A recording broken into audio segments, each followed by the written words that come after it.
64-year-old Ronnie Long left a North Carolina prison last Thursday in sartorial style, thanks to friends and family waiting outside who never lost faith in his innocence. To be able to walk out them gates without being supervised. I love you, man. No doubt, no doubt. It was breathtaking. When his lawyer, Duke University law professor Jamie Lau, first called with the news, Long couldn't quite believe it. He said, Jamie, is this real?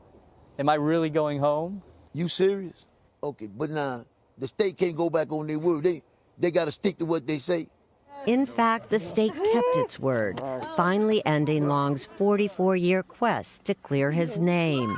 It began in May of 1976, when Long was accused of breaking into a home in Concord, North Carolina, and raping a 54-year-old white woman, Sarah Bost. Although there was no physical evidence tying Long to the crime, he was convicted by an all-white jury and given an 80-year sentence. I feel as though the criminal justice system here in this state failed me. It was only after spending nearly 30 years in prison that Long learned that Concord police investigators had tested more than a dozen pieces of evidence and had hidden the results. That evidence, as Attorney Lau described in an interview last month, supported Long's innocence. Did the defense at trial know that there were 43 fingerprints found at the crime scene that didn't match Ronnie Long?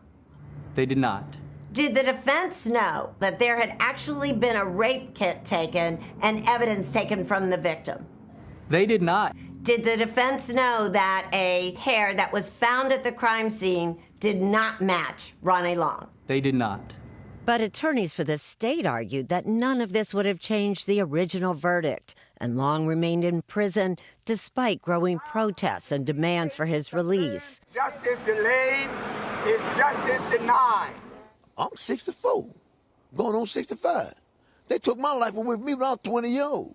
I ain't got nothing but memories. But yet and still, you say the evidence that was collected in the case was immaterial. Until last week, when the Fourth Circuit U.S. Court of Appeals finally ruled that Long's rights had been violated by, quote, a troubling and striking pattern of deliberate police suppression of material evidence. Oh, God! The North Carolina Attorney General's office decided to no longer fight the case and asked for Long's release. We were with Long when he got more good news. We just got the dismissal from the Cabarrus County District Attorney's office. You're clear, entirely. That dismissal of all charges officially gives Long back his innocence and his life.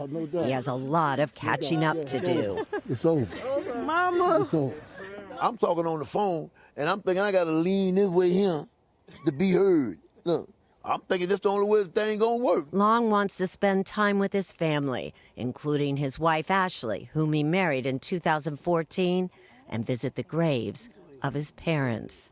I know my mother and my father died with a broken heart.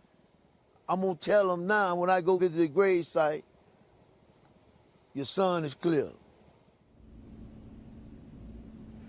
The North Carolina Attorney General did not want to comment publicly on this case. So the next step for Long and his attorneys is to go to the governor, Roy Cooper, and ask for what is called a pardon of innocence so that he can apply to the state's wrongful conviction fund.